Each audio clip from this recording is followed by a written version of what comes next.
This government is going down, and that is because it's. Yesterday, I did not say it is taken over or polluted by plutocrats. No. If it were plutocrats, it would be better. But this government, and you can quote me on that, is now run by kakistocrats. Look, somebody has to do this. I'm 64 years old. I thank God for everything. And I think what is left to me as a politician or expected of me is to speak out the truth to whoever he is. Now we have a big challenge, and that is the threat of hunger and food scarcity. It is not only that the prices or inflation has gone up to 40%, but it has gotten in some places where you will not, with your money, you won't find the food or the items you want to buy. That is very, very dangerous, and Nigeria has never been included in the countries that face severe food crisis or food insecurity. But this time around, check the figures recently, published by UN, World Food Program, Action Against Hunger, CADE Harmonize. They rank Nigeria as one of the hotspots. And for people like me, I have to be scared. As I told you, I'm 64 years old with 10 children and 20 grandchildren. I don't have passport or visa to anywhere. You have more than one passport, I know. But what do you mean I have more than one? I know you stay in London. We're not talking about me, we're talking about you. You stay in Nigeria, you stay in London, and you can go to London tomorrow morning. I cannot do that because I don't have visa to anywhere. But as I said, and I'm on TV, I speak straight. Indeed. If there's anybody that will, say what I'm saying is not true, can come up tomorrow and talk to Charles.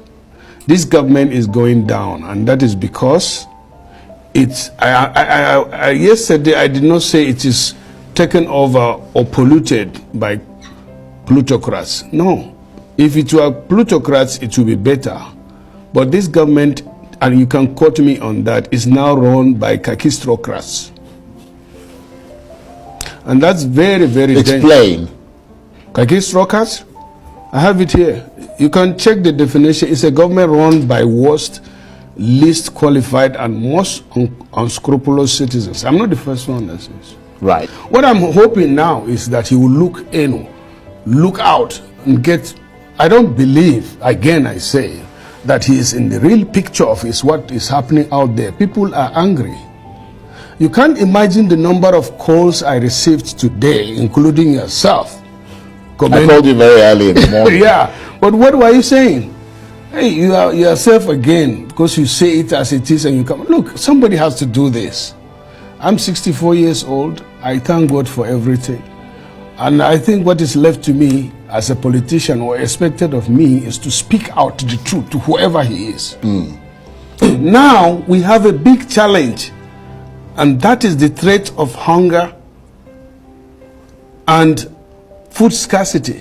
It is not only that the prices or inflation has gone up to 40%, but it has gotten in some places where you will not, with your money, you won't find the food or the items you want to buy.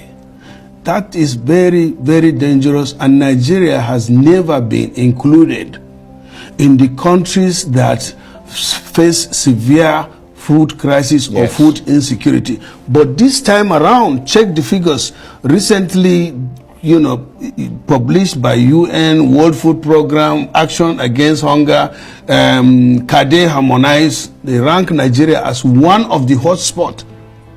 And for people like me, I have to be scared. As I told you, I'm 64 years old with 10 children and 20 grandchildren. I don't have passport or visa to anywhere. You have more than one passport, I know. But what do you mean I have more than one? I know you stay in London. We're not talking about me, we're talking about you. You stay in Nigeria, you stay in London, and you can go to London tomorrow morning. I cannot do that because I don't have visa to anywhere.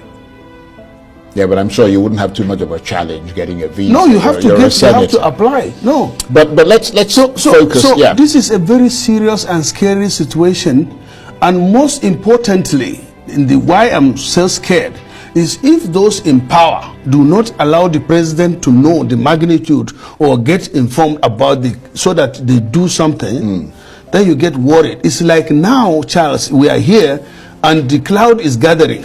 And I say, Charles, it's going to rain. You say, oh, no, don't worry. Then that is scary. If you know the president before now, then you know that the whole scenario has changed. This is somebody, he stays in Lagos. If you go to Bodilon, anytime, any day, anytime in the night, you can go to Bodilon 2 o'clock. And in most cases, you find President Bola Ahmed Tinubu, you know, receiving people in and out. If you come to where he stays in Abuja here, Lagos, in the Lagos house, you will know from when you take a turn whether he's in town or not, any time of the day. There are times you can go there 3 in the night and you meet him there. But now, if you go to Villa, the front of Villa, it's like a graveyard. The only thing, you know, the news media put certain things not exactly the way. So now that I'm talking to you, hear it from the horse's mouth. Absolutely. In every government, it's like that. You have the gatekeepers.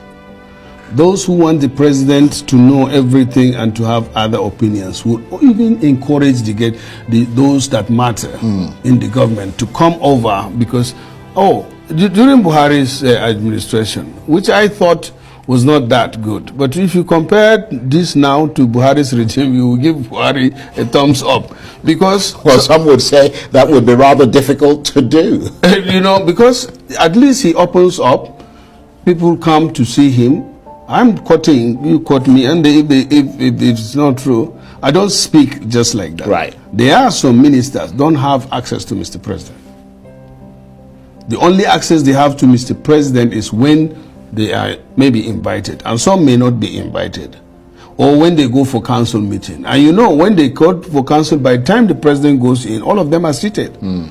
And the president is the first person to leave. You can't say, oh, I want to, no, that is it. There is a procedure. And then the SGF, who is supposed to be the clearing house, I don't know about, I've not seen him most lately. But I'm telling you, Charles, I won't come to the TV or even in private lie. So have you had a challenge in seeing the president yourself personally? Well, let me tell you one thing. The president severally, if we meet in the public, he will say, Chief Ndume, why are you not coming? Why am I?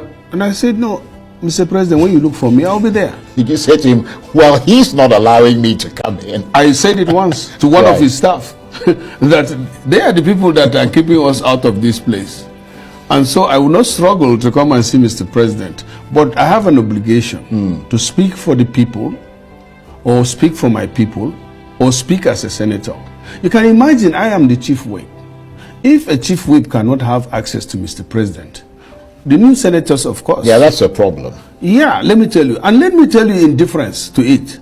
Obasanjo started, during his government, in 24 hours, if any senator wants to see him, nobody will ask him, what do you want to see the president for? He makes sure that within 24 hours, any senator has access to him. Ministers go in and out. Obasanjo, as old as he was older than our president, he will be saying, that is politics. You talk to the people, hear from the people.